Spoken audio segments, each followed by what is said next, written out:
You're listening to the Disruptive Franchise Podcast with Stacey Can, the podcast that celebrates innovation in franchising and peeks behind the curtain of failure, success, and the future of the franchise industry. Hello everybody, welcome to the Disruptive Franchise Podcast with me, your host, Stacey Can. This week is a solo episode and I'm going to talk to you about what it has been like to spend essentially a year continuously launching for the Disruptive Franchise Awards. Now, let me give you some context first of all. So I only took over the Disruptive Franchise Awards in, I think it was February of 2025. And I planned to do the awards in the September 2025, thinking, I've got ages, I don't have to do anything yet. And then in March, I suddenly had a panic and went, oh my goodness, I haven't done anything. So what you probably don't realise when you launch something like an awards event is that there are a lot of moving parts. And what I certainly didn't realise taking it on was that essentially every single phase of the awards would be a launch. Now, if you've never done an online launch before, you will not have a clue kind of how stressful it can be because there is so many moving parts per launch. So someone who's got a big business might maybe launch, big launch, maybe twice a year. And what I found to get all of the bits of the Disruptive Franchise Awards done and ready and sold was that actually I was almost in a continuous launching cycle. So first up, had to get some sponsors so that I could pay for the venue. So launch one effectively was trying to find sponsorship. I didn't do a big webinar challenge, traditional online launch. Instead, there was a huge amount of lead generation that went in. So behind the scenes, figuring out who did I want at the awards, what kind of business, what kind of day did I want to create, and therefore who was the right person to put on stage. And those people funding the awards were those speaking on stage. We were partners, intrinsically linked. So launch cycle one really was about trying to get sponsors so that I could afford to put the event on. Because I don't know if you've ever tried to do this, but actually trying to fund an event is quite expensive. Venue fees alone are just astronomical. And I had some values. I wanted to make sure that people got, a really good award that was going to last, past, a couple of days. I wanted to make sure that people that came to the event had a really nice lunch because I hate going to events and feeling hungry because I've just had a couple of sandwiches, that kind of thing, all the values. So announcing that I was doing the awards was the first step. That was kind of launch one, really, before the sponsorship, because I'd never done it before. So my audience didn't have a clue about Disruptive Franchise Awards by and large. Getting the website built, all of the little kind of, those moving parts that we just think happen, making sure that they were done. With the announcement that I was taking of the awards, I also did a waiting list as well, so that when we opened for ticket sales and entries, that I had some people that actually were legitimately interested rather than trying to drum up the business. Sponsorship, like I said, was another launch in trying to get people to fund what we needed to fund. And that was very much like a lead generation approach. So announcing the awards, big social media splash, talking about it everywhere, being lots and lots of social media posts, going live, that kind of thing.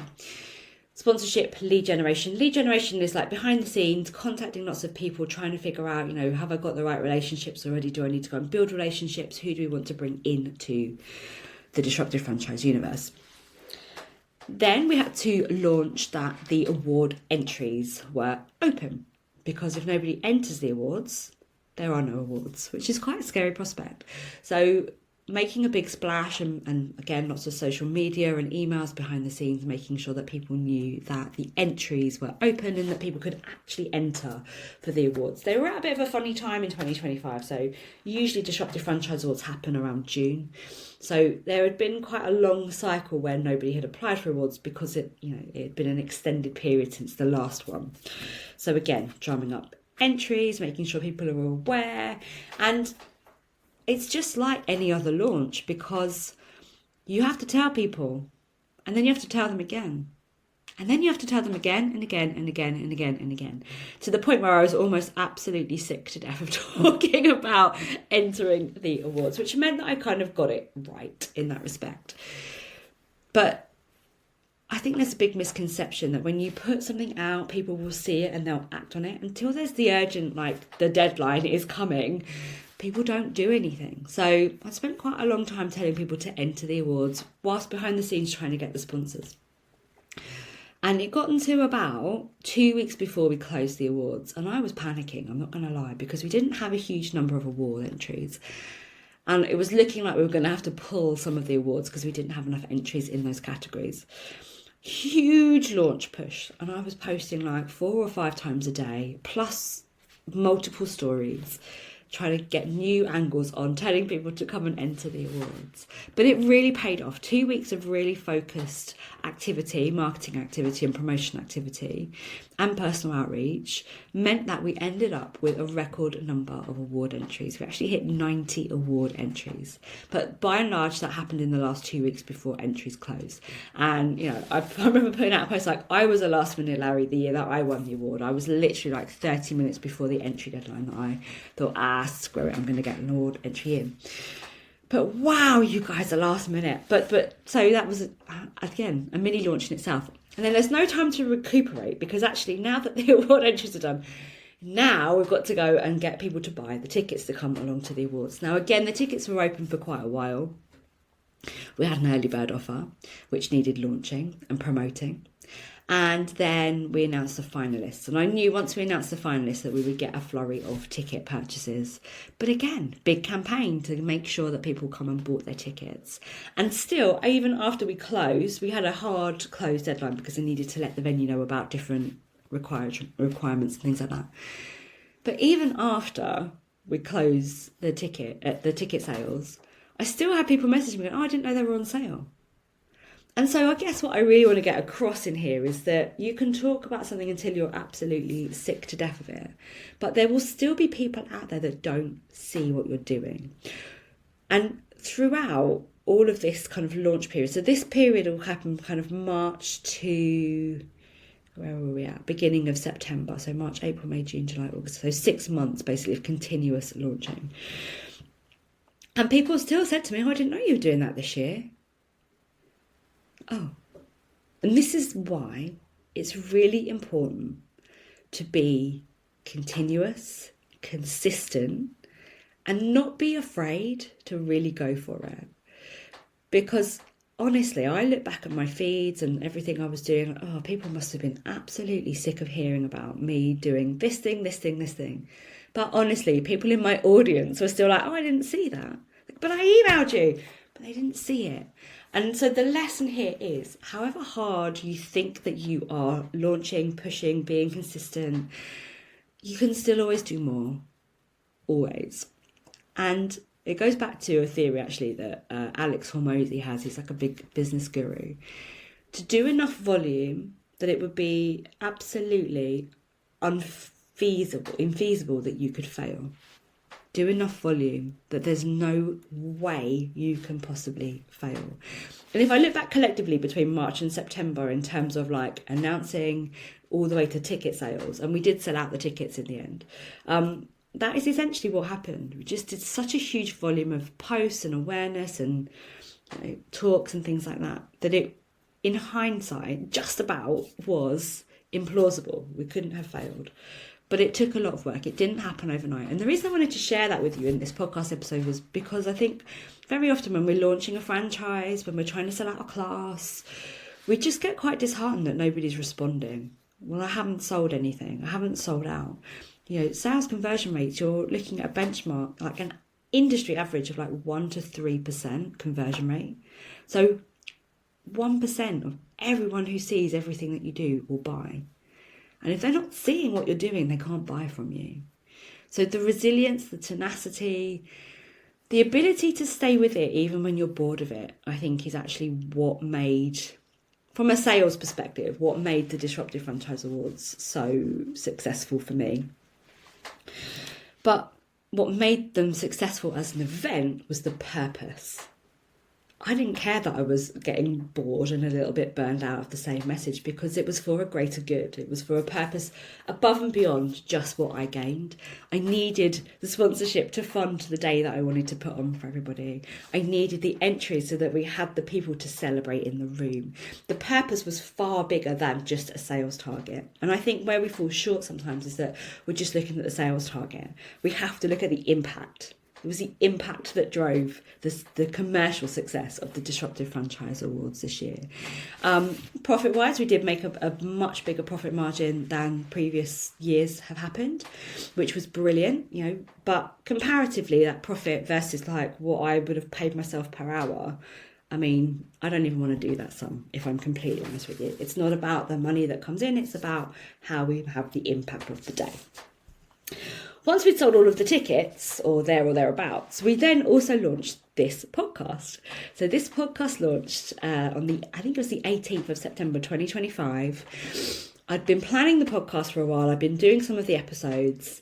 We'd had to wait quite a long time.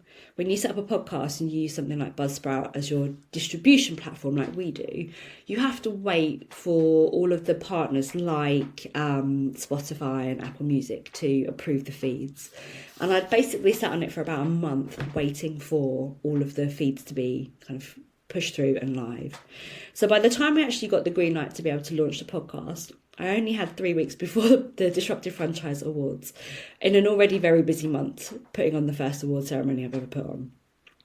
But within 2 weeks, me and the team at the time just pulled out all the stops. We got everything ready, we got it launched, we got the graphics done. We did a big launch event, which was really successful.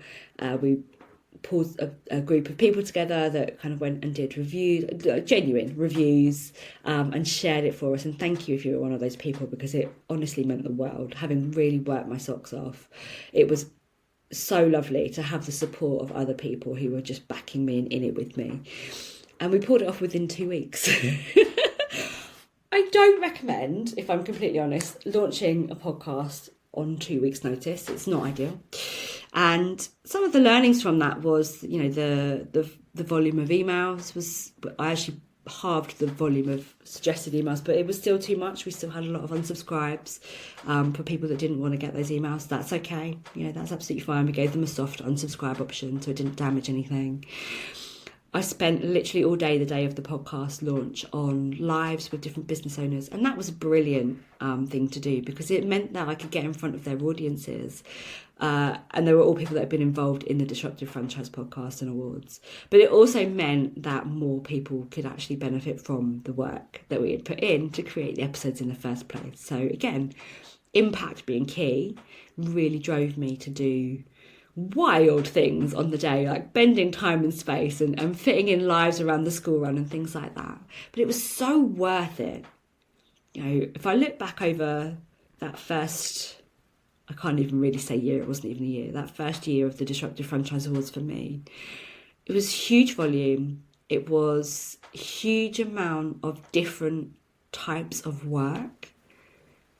But the impact that we've had, when people message me and say, "Oh, just listen to this episode," so rewarding, so wonderful. And for those of you that have left reviews this year, thank you so much, because it really does mean the world. It really does. So a lot of work went in. It was constant launching. And like I said, if you're a big business owner, you probably only do 1-2 big launches a year. So to have been in a constant launch phase was a lot. It's not something I'm keen to repeat. But it taught me a lot about myself. It taught me a lot about the resilience that I had. I have this really big mindset block. And I've worked with a mindset mentor on this many times. That because I have chronic illness, that one of the things that stops me in my mind being successful is chronic illness, because I have a fear that I won't be able to show up, because I've had to cancel things before and I'm always devastated when I have to cancel something because of illness. But in years gone by, it's really stopped me going all out and pulling out the stops, because I fear that when I'm busy, I stop looking after myself properly. I stop eating my vegetables and all the rest of it. I don't get enough sleep and I crash and burn. And that burn cycle for me, it can be a couple of months. So what I proved to myself this year was that even with chronic illness, I can still be successful. I can still have the impact that I want to have, and I can do it without burning out if I am prepared to accept that some things need to drop. I didn't do everything I wanted to do in my business this year. I did prioritise the awards. So there are other areas of my business that had to slide a little bit more than I'd have liked them to. That is the cost of not burning out. Because as years gone by, I'd have tried to do it all. I couldn't do that. So for me, it proved to me that I could do it, even if I had chronic illness, and I could have a wild, crazy, busy year.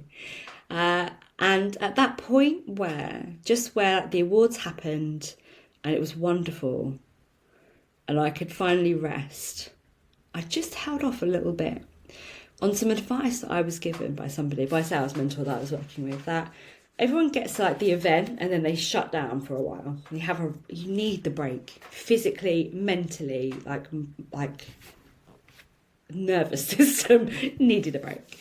But before I just completely shut down for a little while, I put next year's event on sale. We announced 2026 at the 2025 awards, the date, the venue, the tickets went on sale. So actually, rather than having a gap and trying to build momentum again, what we did was we just went straight into, right, we're getting ready for next year. And I didn't really feel like doing that, if I'm completely honest with you, because I was knackered. And also trying to do things for 2026 before we'd actually done 2025 even, to make everything line up, just seemed ludicrous. But it was so worth it, because it afforded me the proper rest afterwards. And it meant that all that wonderful momentum and all that goodwill and all of the fantastic experience that everybody had didn't just die with the event. They carried on into 2026. We had sponsors come on board quicker because of that. We had people buy tickets because of that. And it meant that when I did properly shut down for most of October, because it took me a month, it was the best rest that I could have. Because I wasn't sitting there going, oh, I needed to do the thing. I didn't do the thing. I'd done the thing. So another lesson to me is just sometimes we have to push that little bit extra to get a deeper outcome. Push that little bit extra, do the 2026 work, have a better rest, was kind of how I looked at it. So yeah, I hope that's been insightful. I think overall, for me personally, what I learned was that anything is possible. I can do anything that I put my mind to. And you can too, because I had no idea what I was doing. I didn't know how capable I was. I knew I'd figure it out. But I didn't know what it was going to be like. I knew it was just going to be hard work. The payoff for that hard work and the impact, I couldn't have ever imagined. It was wonderful. It is wonderful. And it spurs me on for next year, which is awesome. So we're going to be announcing the entries as open on the 12th of January 2026. I would love it if you enter, if you're a franchise. They're not about size of your company. We don't care how much you're earning or how big your network is. We want to know what you've been doing in your business. And at the moment, we're just getting all of the website ready and everything to go again, which is amazing, so that we have a break. But yeah, I would love it if you come along, if you enter, if you just get involved in some way, because we've got a real opportunity with the Disruptive Franchise Awards as an industry to use this, not just for the underdog, but for the industry to champion creativity and innovation. And as I've just shared there, the learnings, to be able to finally understand that I can do anything I really put my mind to with a plan and with the strategy, hopefully that inspires you as well, that you can too. Because you absolutely can, even if you're not sure. Now, the final thing in this episode, because this is going out on New Year's Eve, I believe, is to say thank you for being part of the journey in 2025. I can't wait to have you along for 2026. And if you're thinking about franchising in 2026, if you're listening to this as a person who's like thinking about getting involved, head to my website and get my freebie. Go to staceycan.com/stuck to scale. And there you will have a little mini course completely for free to work out if franchising is right for you or not. Have a wonderful 2026. I can't wait to be with you every week, sharing learnings from the industry and letting you know how we get on with 2026 Disruptive Franchise Awards too. Have a great one. I'll see you next week. Before we finish up today, I'd love to just thank our podcast sponsors, Book When and Make Your Mark Podcast Agency, without whom this episode wouldn't have been possible. You can find more information on both amazing companies in the show notes. If you've enjoyed listening to today's episode, please also make sure that you hit the subscribe button, and I would absolutely love it if you left a review too. See you next time.